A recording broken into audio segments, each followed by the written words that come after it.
지난 10년 동안 아는 사람들만 아는 블로그 상위 노출 공식이 있었죠. 그걸 아는 사람들은 많은 돈을 벌었습니다. 그런데 얼마 전 그 공식이 바뀌었습니다. 챗GPT의 등장에 맞춰 네이버 알고리즘이 파격적으로 달라졌기 때문입니다. 블로그를 하던 분들은 이 사실을 너무 잘 아실 거예요. 1만이 넘었던 블로그 조회수가 10분의 1로 줄기도 하고, 시작한 지 얼마 되지 않은 블로그 조회수가 갑자기 10배로 늘기도 하는 사례들이 자주 보이기 때문이죠. 그럼에도 어떻게 해야 될지 몰라 아직도 과거 방식대로 하는 분들이 대부분일 겁니다. 이 영상에서는 그런 분들을 위한 핵심 노하우와 앞으로의 올바른 방향성을 제시해 드리려고 합니다. 항상 큰 변화 속에서는 방향성을 찾은 소수만이 기회를 잡죠. 이제 시작해보려는 초보자분들도 영상을 돌려보면서 그대로 따라해 보신다면 10년 동안 블로그를 해왔던 사람들도 모르는 핵심 스킬을 갖고 시작하게 되실 겁니다. 네이버 스마트 스토어에서는 단어 하나만 삐끗해도 월 매출이 몇백에서 몇천까지도 왔다 갔다 하죠. 그런 곳에서 5년 동안 치열하게 알고리즘을 연구한 덕분에 작년부터 이미 바뀌기 시작한 블로그 알고리즘을 미리 파악할 수 있었습니다. 그 결과 블로그 글 하나로 1000만 원 이상의 돈을 벌어보기도 했고요. 블로그 지수 거의 최하였던 업체의 준최산 블로그로 글 3개에서 4개만의 수억짜리 상품 문의를 받기도 했어요. 블로그를 처음 해보는 왕초보 수강생들도 글을 쓰는 족족 상위 노출이 되고 수익화했던 사례까지 저번 영상에서 말씀드렸었죠. 어떻게 이런 일이 가능했을까요? 사람들을 홀리는 엄청난 글을 썼던 걸까요? 아닙니다. 오히려 글을 어중간하게 잘 쓰는 사람이 블로그에서는 실패하는 경우가 많습니다.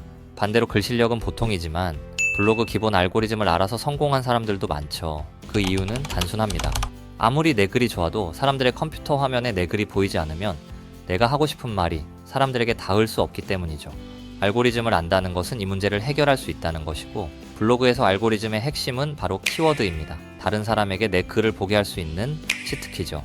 새로 바뀐 네이버 블로그 알고리즘에 맞는 황금 키워드 찾는 방법에서부터 기존의 10명 중 9명은 잘못 알고 있었던 나에게 맞는 키워드 고르는 법, 그리고 반드시 알아야 될 상위 노출되는 키워드 활용법까지 이 영상 하나로 종결할게요. 블로그 글을 쓰려고 하는데 시작부터 30분 이상 고민된다면 둘 중 하나의 상태일 겁니다. 뭘 써야 할지 소재가 아예 생각나지 않는 경우이거나, 쓰고 싶은 소재가 있는데 키워드가 생각나지 않는 경우, 여기서 하나씩 다 해결해 드리겠습니다. 블로그에서는 키워드가 5할 이상이고 키워드에서는 키워드 찾기가 8할 이상이죠.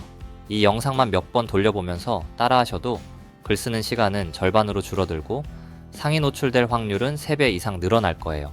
먼저 블로그 글쓰기 소재가 아예 없는 경우입니다. 네이버 검색창에 크리에이터 어드바이저를 검색해주세요.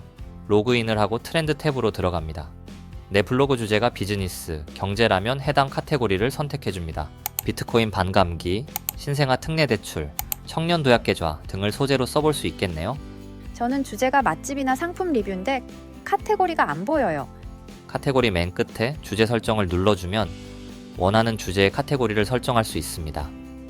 상품 리뷰를 한번 볼까요? 아스타잔틴, 멜라토닌 크림, 코스트코 추천 상품, 김지원 립밤, 편의점 하이볼 등을 소재로 써볼 수 있겠네요. 다음으로 소재는 있는데 키워드가 생각나지 않는 경우입니다. 방금 전에 크리에이터 어드바이저에서 찾았던 편의점 하이볼을 예시로 들어볼게요. 편의점 하이볼에 대해 써야겠다 라고 생각했는데 여기서 또 한 번 멍 때리게 된다면 그 이유는 뭘까요? 편의점 하이볼은 상위어로 검색 의도를 확실히 알 수 없기 때문입니다. 잠깐 설명드리면 음식은 상위어고 과일, 야채, 곡물은 하위어입니다. 과일이 상위어일 때 바나나, 복숭아, 포도가 하위어고, 포도가 상위어일 때 포도 씻는 법, 좋은 포도 고르는 법, 포도 가격은 하위어죠. 하위어로 갈수록 검색하는 사람이 뭘 검색하려고 하는지 의도가 명확해져요. 그리고 이런 하위어를 블로그에서는 보통 세부 키워드라고 합니다. 이렇게 검색 의도가 명확한 세부 키워드일수록 글의 방향도 뚜렷하기 때문에 글 쓰는 사람은 글쓰기가 쉬워지고 글 보는 사람은 글을 오랫동안 보게 되죠. 또한 구독자에게만 보이는 비밀 영상에서 말씀드린 것처럼 알고리즘이나 온라인 경쟁에서도 굉장히 좋은 전략이 됩니다. 아직 안 보신 분이 있다면 오른쪽 위에 비밀 영상 보는 법을 띄워 놓을게요.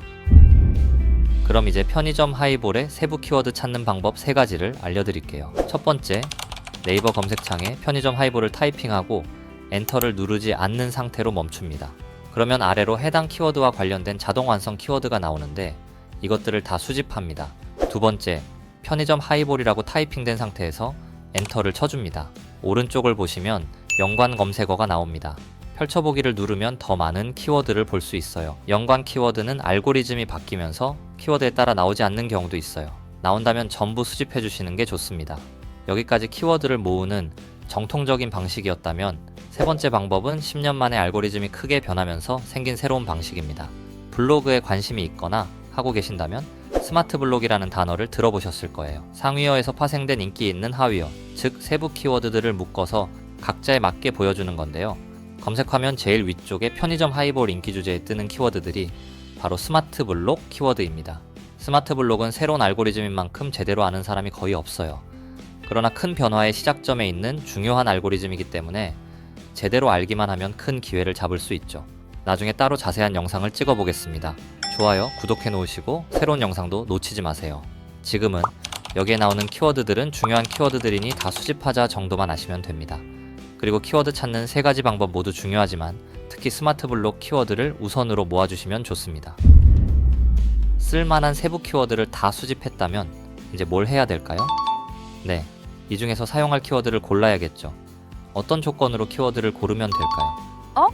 저 알아요. 초보자일수록 검색량 낮은 키워드를 잡아야 돼요. 초보자일수록 검색량 낮은 키워드를 잡으라는 말이 이제는 거의 공식처럼 돼버렸죠. 충격적이겠지만 이건 틀린 말입니다. 그 이유를 간단히 말씀드릴게요. 우리는 블로그에서 쓸만한 키워드를 찾고 있죠? 검색량은 말 그대로 네이버에서 사람들이 해당 키워드를 검색한 횟수인데 어떤 사람이 한우라고 검색한다면 외식하러 고깃집을 찾는 경우도 있고 스마트 스토어에서 물건을 사려고 검색하기도 하고 한우에 대한 이슈가 궁금해서 검색하기도 합니다. 즉 블로그 정보가 궁금해서 검색한 사람은 일부이기 때문에 검색량만으로는 블로그에 적합한 키워드인지 알 수 없겠죠. 그럼 블로그에 적합한 키워드인지 어떻게 판단하면 되나요? 보통 키워드를 치면 파워링크가 나오는데 이건 네이버의 주수입원인 광고주들을 위한 섹션입니다. 키워드에 따라 그 바로 아래 네이버 플레이스가 뜰 때도 있고 네이버 쇼핑이 뜰 때도 있지만 네이버 블로그가 가장 먼저 뜬다면 그게 바로 블로그에 쓰기 좋은 키워드라는 뜻입니다. 네이버의 모든 화면 구성에는 이유가 있습니다. 해당 키워드를 검색했는데 블로그가 우선순위로 떴다는 것은 그만큼 사람들이 해당 키워드를 검색하고 블로그 섹션을 많이 클릭했다는 뜻입니다. 그럼 키워드를 검색해서 맨 위에 블로그 섹션이 뜨는지만 확인하면 되나요? 아니죠. 그것보다 더 신경 써야 될 게 있습니다. 블로그를 발행하는 초보자 입장에서 가장 중요한 것은 뭘까요? 이미 블로그 지수도 높고 글쓰기 실력도 좋고 좋은 글들이 많이 쌓여있는 경쟁자들 사이에서 내 글이 사람들에게 어떻게든 보일 수 있도록 하는 게 중요할 겁니다. 그런 의미로 검색량이 작은 키워드일수록 경쟁자가 적을 것이기 때문에 검색량 작은 키워드를 써야 한다고 알고 있는 거죠. 검색량도 사람들이 실제 검색한 횟수이기 때문에 중요합니다. 그러나 초보자가 글을 발행할 때 이것보다 우선해서 봐야 될 게 있는데 그건 바로 한 달 동안 발행된 블로그 글의 수입니다. 검색량이 작다고 해서 꼭 경쟁자들의 글이 적은 게 아니고 검색량이 많다고 해서 꼭 경쟁자의 글이 많은 게 아니기 때문입니다. 한번 확인해 볼까요? CU 편의점 하이볼은 월 검색량이 590인데 블로그 발행량은 400. GS 편의점 하이볼은 월 검색량이 940인데 블로그 발행량은 270. 후자가 검색량이 더 많은데 발행량은 더 작은 걸 확인할 수 있죠. 앞에서 이야기했던 섹션 위치, 검색량, 블로그 월 발행수 이런 것들은 어디서 볼 수 있을까요? 이 모든 것들을 한 번에 볼 수 있는 사이트를 하나 알려드릴게요. 바로 블랙키위라는 사이트입니다. 이미 아시는 분들도 제대로 활용하고 있는지 다시 한번 확인해보세요. 네이버 검색창에 블랙키위를 검색해줍니다. 블랙키위로 들어가서 편의점 하이볼 추천이라는 키워드를 입력해볼게요. 이런 식으로 하나씩 검색해보면 검색량과 월간 발행량을 동시에 볼 수 있습니다. 그리고 아래로 쭉 내려주면 섹션 배치 순서도 볼 수 있어요. 앞에서 말씀드린 조건에 부합하는 황금 키워드는 편의점 하이볼 만드는 법, 진빔 하이볼 편의점, GS 편의점 하이볼, 편의점 얼그레이 하이볼인데요. 이 중에서도 GS 편의점 하이볼과 진빔 하이볼 편의점이 가장 좋습니다. 초보자가 상위 노출시키기 쉽고 장기적으로 사람들의 유입이 많아질 키워드이기 때문입니다. 따라서 제목은 GS 편의점 진빔 하이볼로 시작하면 좋겠죠. 이 부분에 대한 설명은 중요하지만 영상이 너무 길어질 것 같아 관련 전자책을 받을 수 있는 링크를 고정 댓글에 남겨놓겠습니다. 더 많은 키워드를 클릭 한 번으로 수집하고 빠르게 골라내는 방법까지 정리해놓은 전자책입니다. 구독자분들은 링크로 들어오셔서 신청하시면 무료로 보내드리도록 하겠습니다. 새로운 알고리즘에 맞는 황금 키워드 찾는 법, 기존 잘못된 방식이 아닌 나에게 맞는 키워드 고르는 법까지 알아봤습니다. 이제 이 키워드를 상위 노출되게 하는 필수 공식에 대해 이야기해 볼게요. 네이버는 키워드나 카테고리마다 상위 노출 알고리즘이 조금씩 다릅니다. 그것에 대한 공략법도 있지만 일단 여기서는 대체적으로 통하는 기본 공식을 알려드릴게요. 내가 고른 키워드, 즉 노출시키려는 키워드는 제목에 반드시 들어가야 하고 맨 앞에 나오는 게 좋습니다.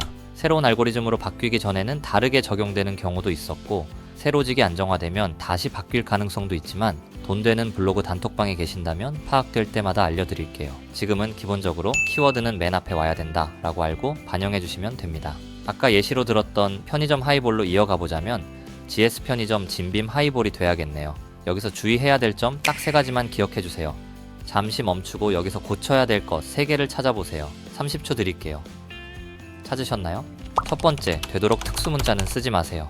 지수가 높은 블로그는 영향을 덜 받지만 특히 초보자라면 안 쓰시는 게 좋아요. 과거에 비해 알고리즘이 특수문자에 많이 관대해졌지만 굳이 쓰지 않고도 가독성 좋고 끌리는 제목을 만들 수 있으니까요. 두 번째, 제목은 너무 길면 안 돼요. 알고리즘적으로도 그렇고 사람이 보기에도 그렇습니다. 수많은 컨텐츠 속에서 사람들은 점점 한눈에 들어오는 제목을 좋아하는데 결국 알고리즘은 사람이 선호하는 대로 맞춰지기 때문이죠.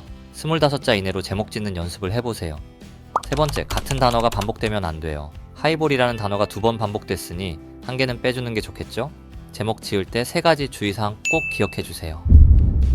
앞부분을 GS 편의점, 진빔 하이볼이라고 정했다면 뒷부분은 사람들의 화면에 떴을 때 클릭하고 싶도록 카피라이팅을 해줍니다. 어떻게 하면 사람들 눈에 띄고 궁금하게 만들까를 생각해 주세요. GS 편의점, 진빔 하이볼, 추천 리스트 탑3. 저는 이렇게 만들어 봤습니다. 뒷부분은 카피라이팅만 생각해 주셔도 좋은데 저는 습관적으로 뒷부분까지 몇 가지 알고리즘을 반영해서 이렇게 지었네요. 해당 내용도 앞에서 말씀드린 전자책에 추가해 놓겠습니다. 본문에는 제목에 썼던 핵심 키워드가 반드시 들어가줘야 합니다. 키워드 쓰는 횟수나 간격도 키워드나 카테고리에 따라 다르지만 일반적으로 말씀드리면 해당 키워드를 본문에 4-5번 정도 써주세요. 그리고 같은 키워드끼리 강역이 너무 가깝지 않게 하는 것이 중요합니다. 이번 영상에서는 새로 바뀐 네이버 블로그 알고리즘에 맞게 황금 키워드 찾는 방법, 10명 중 9명은 잘못 알고 있었던 내게 맞는 키워드 고르는 법, 반드시 알아야 될 상위 노출되는 키워드 활용법에 대해 알아봤는데요. 한 번 더 보면서 중요한 부분은 메모하시고 한 번은 보면서 직접 따라해 보신다면 어렵지 않으실 거예요. 관련해서 앞에서 잠깐 말씀드렸던 비밀 영상을 이어서 보시면 훨씬 많은 것들이 보이실 겁니다. 구독자분들만 볼 수 있는 비밀 영상 보는 방법은 이어지는 화면을 클릭하시면 바로 볼 수 있습니다.